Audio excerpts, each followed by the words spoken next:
She was born a workhorse. She was considered advanced technology in her day. In the span of 3 years, she was forced to fight on 2 sides of the war.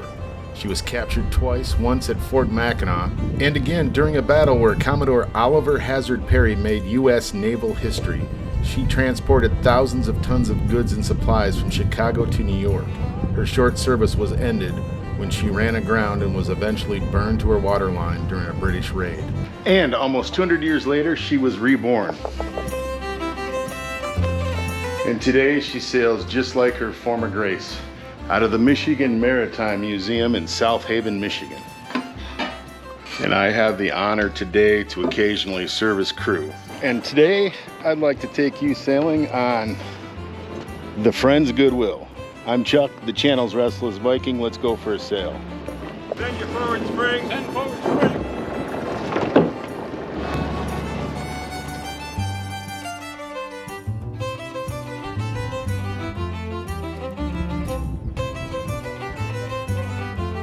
So in 1880, this was the Michigan Territory, part of the frontier of a young United States. And a man named Oliver Williams opens a dry goods store in Detroit, which was a settlement at the time. He sold finished goods, which meant that he got his goods from places like New York or Boston. And to get those goods from the east to Detroit, it was a difficult project. An overland trip would take 4 to 6 weeks, and it would take most of the profits. And he made 2 of those trips in a year. I like that hat, actually.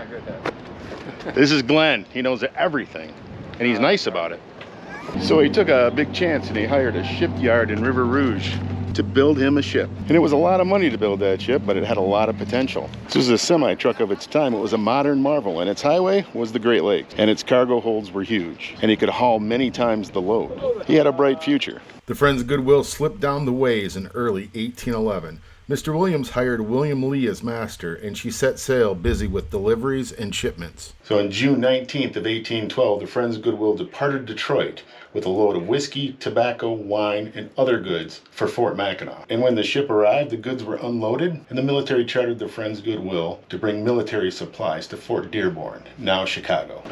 Now in June of 1812, there were rumors of conflict between Britain, Canada, and the United States. But everything seemed normal, and the real concern was navigating the shoals and the pop-up thunderstorms of Lake Michigan. Because Lake Michigan was a wilderness sea at the time, with no aids to navigation, no charts, no lighthouses. And Fort Dearborn was kind of the far edge of the frontier. They made it to Fort Dearborn, and they unloaded the cargo. And the news in this far-flung outpost was actually brought to them by the Friends Goodwill, and it was months old. What they didn't know was that war had been declared 2 days before they left Fort Detroit. And when they arrived at Fort Mackinac, the American colors were still flying, but they were false colors.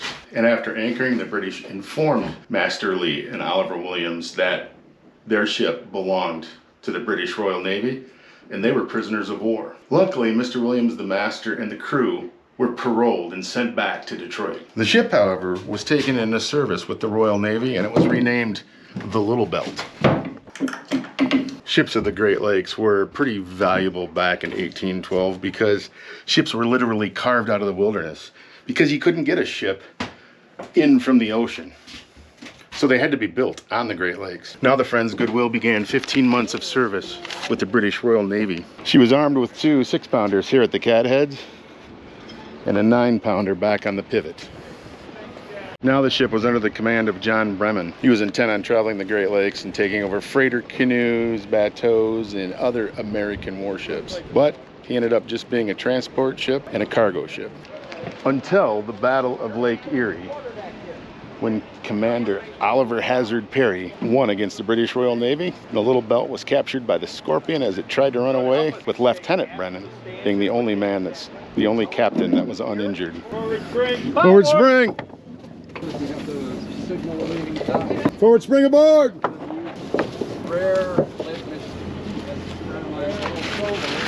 Decided to rip back that far.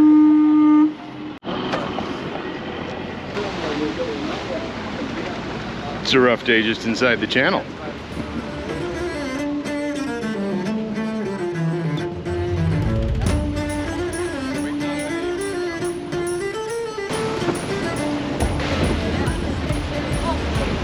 Set the head sails!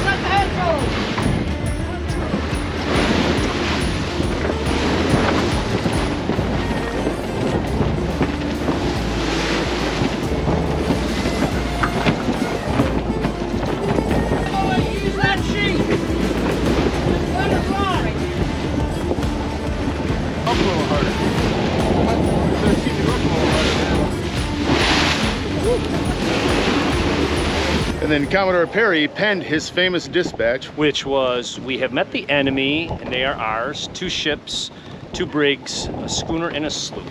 And this vessel we're on today being that sloop, the Little Belt.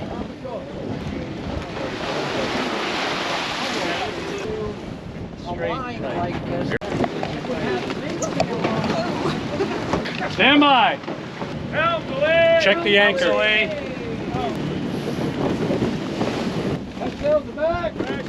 Pass your head sails.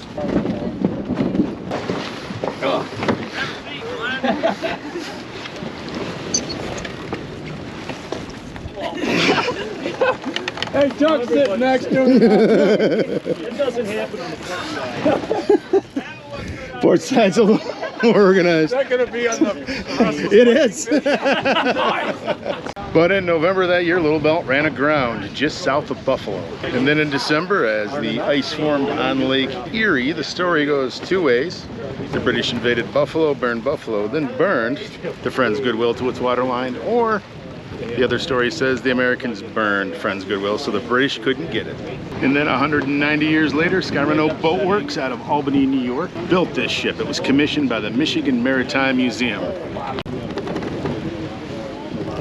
And you can sail daily Wednesday through Sunday.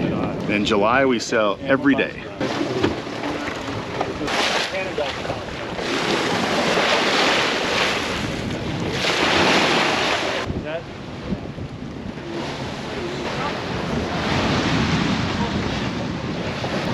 That's well on the starboard. Management looked forward and saw that the foredeck crew wasn't doing anything, so we decided to exercise you a little bit. Take in the staysail.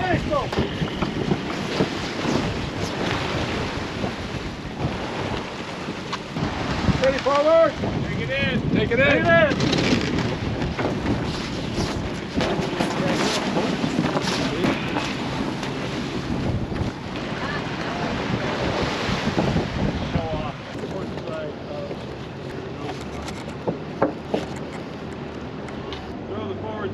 Forward spring away! Send the bow line!